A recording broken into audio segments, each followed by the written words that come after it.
فاطمہ کو بلانا چاہوں گا. Fatima please come on the stage. دیکھو تالیوں کی آواز نہیں آ رہی. ابھی جس طرح آپ کو بہت اچھا لگا اسی طرح آگے بھی اچھا لگے گا، یہ میرا وعدہ ہے.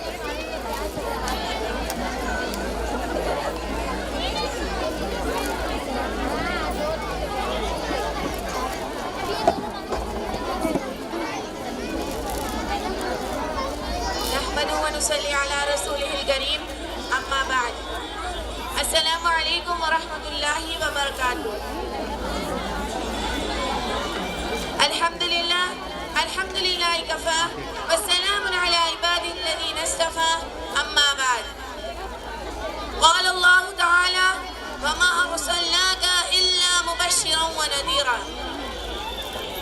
حضرات گرامی، میں اس بزم پر بہار میں سیرت النبی صلی اللہ علیہ وسلم کے متعلق کچھ عرض کرنا چاہتی ہوں، اس امید کے ساتھ کہ آپ میری باتوں کو ضرور سنیں گے نا.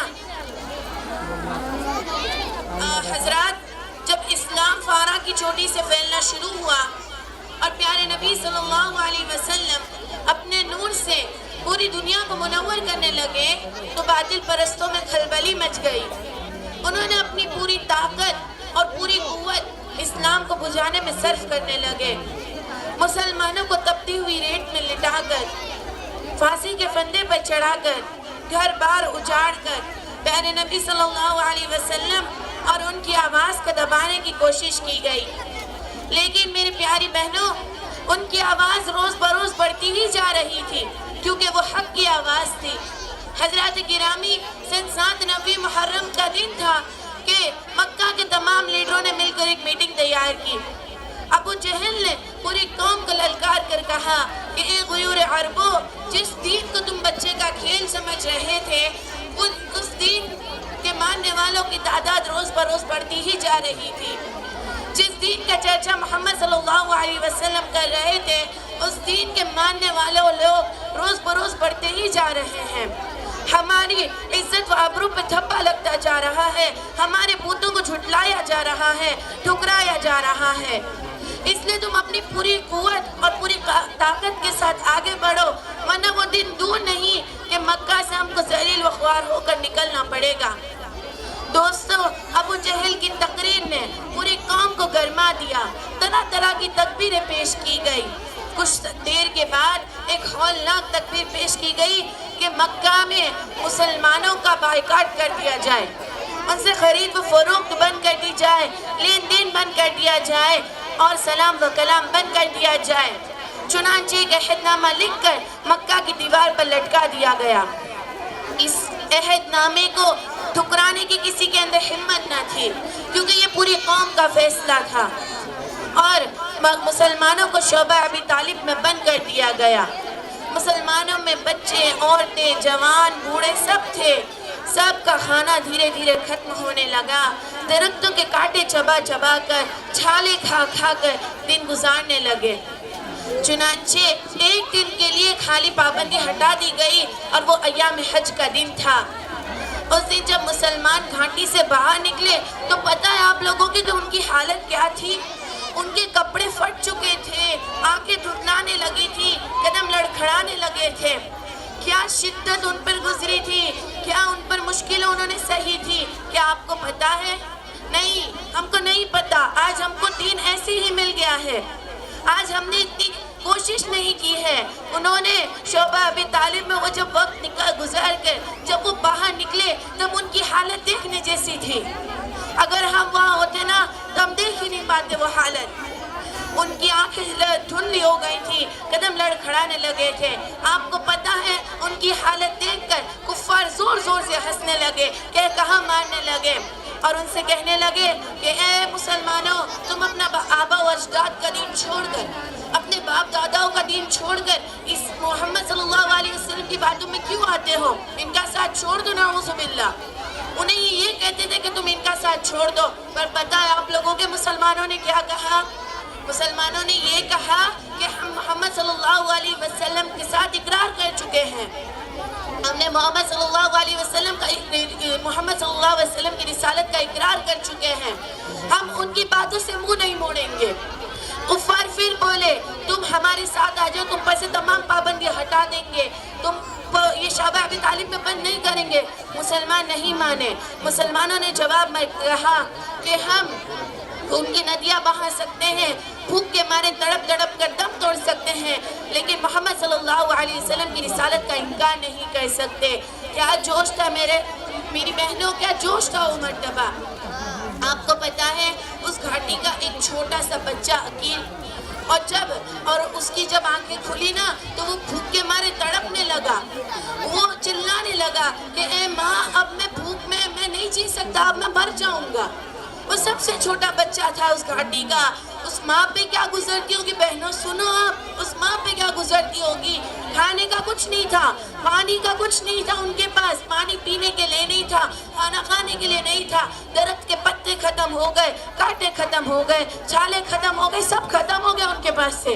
جب وہ ماں نے اس بچے کی تڑپ کو سنی اور جب وہ ماں نے دیکھی اپنے بچے کو تو اس کے ضبط کا بندھن ٹوٹ گیا، وہ دل کو اب نہیں منا سکتی تھی۔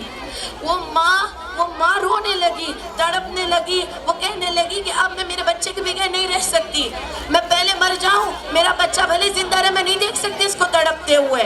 آج کیا ہم ایسا کرتے ہیں کیا؟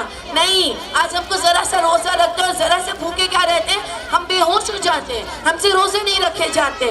لیکن وہ پورے مہینہ پورا 2 مہینہ وہ فاقوں میں رہتے تھے، ان کو کھانے کے لیے کچھ نہیں تھا، پانی پینے کے لیے کچھ نہیں تھا۔ 3 سال کے بعد جب مسلمان گھاٹی سے باہر نکلے اور ان کے کپڑے پھٹ گئے تو ان کی حالت نہیں تھی کہ وہ باہر نکلے، وہ اپنا گھر پھر سے بسائے، نہیں، باہر نکلے تب انہوں نے اسلام کو صحیح سلامت باہر نکالے۔ حضرات گرامی، کیا وہ لڑ نہیں سکتے تھے؟ وہ لڑ سکتے تھے، تب کہ مسلمانوں میں طاقت بھی اتنی تھی کہ کیا کچھ برداشت نہیں کیا انہوں نے۔ وہ لڑ سکتے تھے، وہ اپنی حق کی آواز اٹھا سکتے تھے، لیکن نہیں، انہوں نے ہمارے لیے برداشت کیا۔ آج ہم اگر روزے رکھتے ہیں تو اے سی کے روم میں بیٹھے رہتے ہیں، پورا دن سویا کرتے ہیں، اللہ کی عبادت نہیں کرتے، بس ایک روزہ رکھ لیے نا، ہم نے ہمارا فرض ادا کر دیا۔ نہیں، اگر آج ہم نماز پڑھتے ہیں، روزہ رکھتے ہیں، حج ادا کرتے ہیں، زکوٰۃ دیتے ہیں، اور آج اگر ہمارے اخلاق میرے نبی کے جیسے ہیں تو آج ہم واقعی ہی ہمارے دعوے میں سچے ہیں، نہیں تو ہمارا دعویٰ بالکل ہی بیکار اور جھوٹا ہے۔ ہم کیا کرتے ہیں؟ 5 وقت کی نماز پوری نہیں پڑھ پاتے، ہم قضائیں کر لیتے ہیں۔ ہمارے نبی پوری رات بھر جاگ کر روتے تھے صرف ہمارے لیے، قبرستانوں میں جا کر لوگوں کی مغفرت کی دعائیں کرتے تھے صرف ہمارے لیے، کسی اور کے لیے نہیں۔ آج دین ایسے ہی نہیں ملا ہم کو، بہت مشکلوں کے بعد آج دین ہمارے تک پہنچا ہے۔ ہم کو کرنا کیا ہے؟ جو اللہ نے کہا ہے ہم کو اس پر عمل کرنا ہے، میری نبی کی سنت پر عمل کرنا ہے، ہم نہیں کرتے، ہم اس کو جھٹلا دیتے ہیں۔ ہمارے پاس وقت نہیں ہے، ہمارے پاس بہت سے کام ہیں، ہم نہیں کرتے ہیں۔ ہم نبی کے جیسے نہیں بن سکتے، لیکن ان کی سنتوں پر عمل تو کر سکتے ہیں نا۔ ہاں میری بہنوں، کر سکتے ہیں نا ہم لوگ۔ آج ہمارے نبی وہ رویا کرتے تھے، وہ مرتبہ وہ اللہ سے دعائیں مانگتے تھے، اللہ میری امت، انہوں نے اپنا نہ گھر دیکھا نہ کچھ دیکھا۔ وہ تھے ہمارے نبی جنہوں نے ہمارے لیے آنسو بہائے، پوری رات بھر جاگے صرف ہمارے لیے۔ ایک واقعہ میں بتاؤں کیا؟ آج ہمارے اخلاق ایسے نہیں ہیں، تب کہ ہمارے نبی کے اخلاق ایسے تھے کہ یہ واقعہ آپ نے بھی سنے ہیں، میں نے بھی سنے، بہت عام ہے پر ہم نہیں سمجھ پاتے اس واقعے کو، کہ جب ہمارے نبی گلی سے جا رہے تھے، جب بھی جاتے تھے، وہ ایک راستہ تھا، وہاں سے ہمارے نبی نماز کے لیے جایا کرتے تھے، ہر کام کے لیے جایا کرتے تھے، تو ایک بوڑھی ان کے اوپر کچرا ڈال دیا کرتی تھی۔ جب بوڑھی ان پہ کچرا ڈالتی تھی تو ہمارے نبی اف نہیں کرتے تھے۔ ایسا کئی دنوں تک چلا، کئی ماہ تک چلا، کئی مہینوں تک چلا۔ جب ایک مرتبہ اس بوڑھی نے ہمارے نبی پر کچرا نہیں ڈالا نا، تب ہمارے نبی صحابہ اکرام سے پوچھنے لگے، یہ بوڑھی کہاں گئی؟ یہ تو میرے پہ کچرا ڈالا کرتی تھی، یہ کہاں ہے؟ تب کسی صحابہ اکرام نے کہا کہ ان کی طبیعت خراب ہے، وہ بہت بیمار ہے۔ ہمارے نبی ان کی عیادت کے لیے گئے تھے دوستو، ان کے لیے جو ہمارے نبی پہ کچرا ڈالتے تھے ان تک کی عیادت کے لیے گئے تھے دوستو۔ تو کیا اخلاق ہو گیا ہمارے نبی کی؟ ہمارے نبی کے کیا اخلاق ہوں گے؟ آج ہمارے اخلاق ایسے نہیں ہیں۔ میں اپنی بات کو زیادہ وہ نہیں کروں گی، بس ایک چھوٹا سا شعر عرض کرنا چاہتی ہوں کہ پہلے مسجدیں تھی کچی تو پکے تھے نمازی، پہلے مسجدیں تھی کچی تو پکے تھے نمازی، آج مسجدیں ہیں پکی تو کچے ہیں نمازی۔ اب وما علینا الا البلاغ۔ بہت بہت شکریہ آپ کا۔